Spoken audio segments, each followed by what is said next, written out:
Calon Gubernur nomor urut 1 bertanya ke pasangan calon nomor urut 2. Baik, waktunya untuk bertanya 1 menit, silakan Bapak. Ya, Pak Darmakun, Pak Kunwardana yang saya hormati, salah satu perlindungan terhadap SDM adalah tentu kesehatan. Kita pernah mengalami pandemi COVID yang sangat luar biasa. Saya andai waktu bisa diputar kembali, kira-kira gitu ya. Kira-kira apa yang bisa kita lakukan untuk lebih baik dalam menyelesaikan yang namanya pandemi yang nauzubillah jangan sampai terulang lagi. Tapi andai kita waktu bisa berulang kembali seperti itu, kira-kira respon negara itu harus seperti apa dalam melindungi SDM? Karena banyak sekali korban dari yang namanya pandemi. Terima kasih, itu aja. Masih ada sisa waktu? Cukup. Cukup, baik. Dan kami persilakan kepada paslon nomor urut 2 untuk menjawab pertanyaan dari calon gubernur nomor urut 1. Kami persilahkan, waktunya 2 menit. Persoalan pandemi adalah persoalan isu kesehatan. Kita harus belajar melihat bukan yang tertulis tetapi yang tersirat. Saya punya pengalaman selama ini baik pengalaman pendidikan, biasa melihat selalu waspada dan melihat yang tersirat.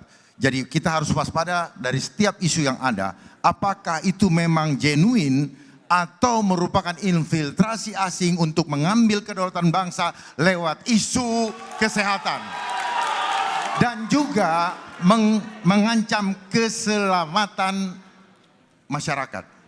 Saya paham betul tentang pandemi ini. Pandemi ini adalah agenda terselubung dari asing untuk mengambil alih kedaulatan negara. Sehingga terlihat sekali begitu rapuhnya bangsa ini sampai harus mengikuti istilahnya saja ikut. Kenapa bukan Taufik? Kenapa ngikutin COVID? Bahkan banyak dari antara kita yang tidak paham bahwa PCR yang dipakai selama ini boleh diuji itu bukan untuk mengetes virus. Jadi itu hanya untuk mengecek asidosis. Dan kenapa harus dicolok-colok? Kenapa tidak ambil dari ludah? Kalau memang mau ngetes virus. Oleh sebab itu seorang pemimpin masyarakat terutama otonomi daerah DKI harus memperjuangkan segala sesuatu untuk melindungi warganya. Jangan sampai gara-gara pandemi ekonomi hancur, dibiasakan online, UMKM hancur, dan kemudian rakyat ditakut-takuti. Bagaimana akan menuju ke kota global yang sejati kalau hati rakyatnya disakitin, pikirannya dirusak, dan badannya diracunin? Semua itu hanyalah omong kosong belaka. Mari sama-sama kita sukseskan program Jakarta Aman karena indah adabnya. Waktu habis, terima kasih. Mohon tenang hadirin. Kami persilakan calon gubernur dan atau calon wakil gubernur nomor urut 1 untuk menanggapi Bapak Ridwan Kamil atau Bapak Suswono. Kami persilakan, waktunya 1 menit. Ya, itulah pentingnya koordinasi antara pemerintah pusat dengan pemerintah provinsi atau kota kabupaten. Terjadi perbedaan pendapat itu biasa ya. Kita perdebatkan di ruang-ruang yang sifatnya politik, ruang-ruang yang sifatnya bisa menginfokan bahwa ada perspektif lain mungkin dalam menyelesaikan sebuah permasalahan sekelas seepik yang namanya pandemi. Tapi ujung-ujungnya pemimpin kalau sudah mengambil keputusan di level pusat, maka yang namanya gubernur harus taat. Maka yang namanya bupati wali kota harus taat karena dalam pengelolaan krisis memang harus satu komando.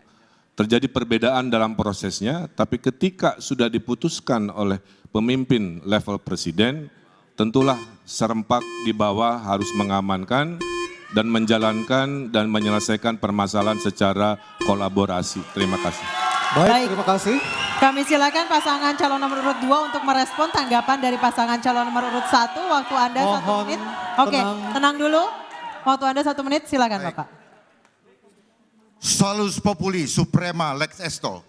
Keselamatan rakyat adalah hukum tertinggi, bukan begitu Ibu Zuro? Oleh sebab itu, jangan adigium itu digunakan dengan cara yang terbalik.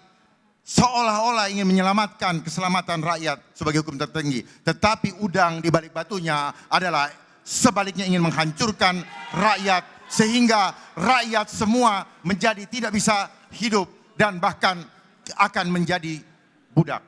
Saat ini kita ada dalam program ketiga, yaitu control population, di mana mereka ingin mengontrol kegiatan aktivitasnya dan ingin mengontrol jumlahnya.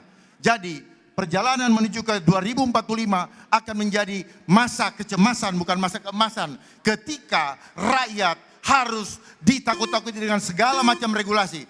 Jadi sebagai seorang pemimpin harus berani berdiri di depan untuk mengambil tanggung jawab dan risiko apapun untuk menyelamatkan. Waktu habis. Waktunya habis, terima kasih. Kami persilakan pasangan calon nomor urut 2 untuk kembali ke tempat. Pasangan calon nomor urut 1 harap di tempat tetap berada di sini.